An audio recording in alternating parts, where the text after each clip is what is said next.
इस वीडियो में मैं आपसे ये जिक्र करना चाहूँगा कि कंटेंट क्यों किंग कहलाया जाता है डिजिटल मार्केटिंग में। हमने बारहा पहले भी बात की है और आपको अंदाज़ा अब तक हो जाना चाहिए कि क्यों बार बार बात हो रही है और क्यों ये इम्पॉर्टेंट है। बिकॉज कि इसके बगैर आपकी मार्केटिंग एग्जिस्ट नहीं करेगी। हमने जितने भी डिजिटल में काम करने हैं, चाहे आपने ब्लॉग लिखना है, चाहे आपने वेबसाइट बनानी है, चाहे आपने सोशल मीडिया पे जाना है, या आपने ऐड चलाना है, या ईमेल करनी है, जो भी आप काम कर रहे हैं बगैर कंटेंट के नहीं होगा। लेकिन मुझे ये भी अंडरस्टैंडिंग है कि बहुत सारे लोगों को ये पता नहीं है कि कंटेंट कैसे क्रिएट करें। हमारी उस तरह की या तो तरबियत नहीं होती, या एक्सपीरियंस नहीं होता, या प्रैक्टिस नहीं होती, तो उस तरह से हम फिर कंटेंट नहीं लिख पाते और फिर अल्टीमेटली ये होता है कि बिज़नेस हर्ट होना शुरू हो जाता है और कंटेंट ना आने की वजह से हमारी मार्केटिंग जो है वो हर्ट होती है और रिज़ल्ट नहीं आते। तो अक्सर लोग इस बात से अपसेट होकर फिर वो प्लेटफॉर्म्स को गलत कहते हैं, या लेस से अगर किसी प्रोफेशनल को हायर किया है तो वो समझते हैं कि शायद इसको काम नहीं आता या काम असल में होता ही नहीं है। तो मैं चाहता हूं कि मैं अगली कुछ वीडियोस में आपको डिटेल में ये सिखा दूं कि कंटेंट कैसे लिखा जाता है, कौन से वाला लिखा जाता है। ऑफ कोर्स मैं कंटेंट राइटिंग आपको नहीं सिखाऊंगा, लेकिन कंटेंट क्रिएशन एक आर्ट है और ये सब सीख सकते हैं। अगर आपने कैरियर पे एज अ कैरियर इसको नहीं लेना, यानी कि आपने राइटर नहीं बनना, तो कोई मसला नहीं है। आप एज अ बिज़नेस ओनर इसको समझें ताकि आप अपने राइटर से लिखवाने के काबिल हो जाएं कि ठीक है भाई, मुझे आता तो नहीं है लेकिन ये ऐसे नहीं करना था, या ये ऐसे चाहिए मुझे। तो वो बात करने के आप काबिल तब हो जाएंगे जब आपको इतनी समझ आ जाएगी कि कंटेंट की डिटेल में किस किस तरह का कंटेंट हो सकता है।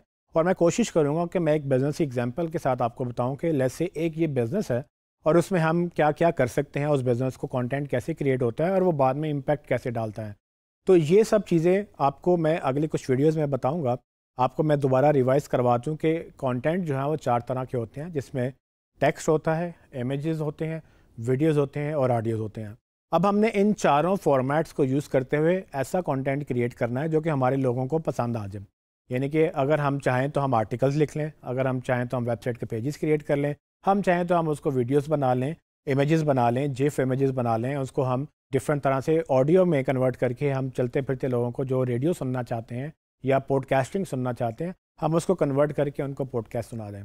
तो ये सब चीज़ें किस तरह से चलेंगी, ये जो स्ट्रैटेजी का पहला पार्ट था कंटेंट, उस स्ट्रैटेजी को अब हम डीप डाइव करेंगे और मैं आपको एक्सप्लेन करूँगा कि आपने इसमें क्या डिफरेंट सेगमेंट्स होते हैं और आपने कैसे लेके चलना है।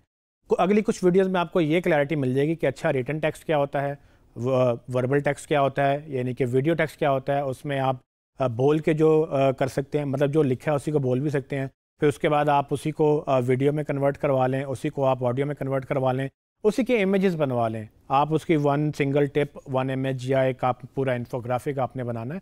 तो डिफरेंट एंगल से मैं कोशिश करूँगा आपको समझाऊँ ताकि आपको एक्सपोजर मिल जाए कि हाँ ठीक है, ये इस तरह के कंटेंट्स होते हैं, मेरे बिज़नेस के लिए ये रेलिवेंट है। और सोचना आपने है कि आपको क्या चाहिए, लेकिन आप अपने मार्केटिंग टीम को या अपने क्लाइंट को ये समझाने के काबिल हो जाएंगे कि भाई ये मुझे चाहिए या ये हमें चाहिए, ये हमने करना है और हम इस तरह से इसको अचीव करेंगे। जब आप ये कर लेंगे तो आपकी बाकी मार्केटिंग जो है ना वो आसान हो जाएगी। क्योंकि अगेन अगर कंटेंट वाला पार्ट मिस हो गया तो वो आप जो कंटेंट इज किंग वाला है उस गेम को मिस कर देंगे, बिकॉज के वाकई ही कंटेंट के बगैर नहीं कुछ होता और इसीलिए इसको कंटेंट इज किंग कहा जाता है। और यही जो चीज़ है आगे चल के, मतलब इसी को हम कंटेंट मार्केटिंग भी कहते हैं। तो अगर आप इंटरनेट पे इसको पढ़ना भी शुरू करें, अगर आपको कहीं मार्केटिंग की मज़ीद भी लर्निंग होना शुरू हो, तो कंटेंट मार्केटिंग का जिक्र आपको बार बार आएगा।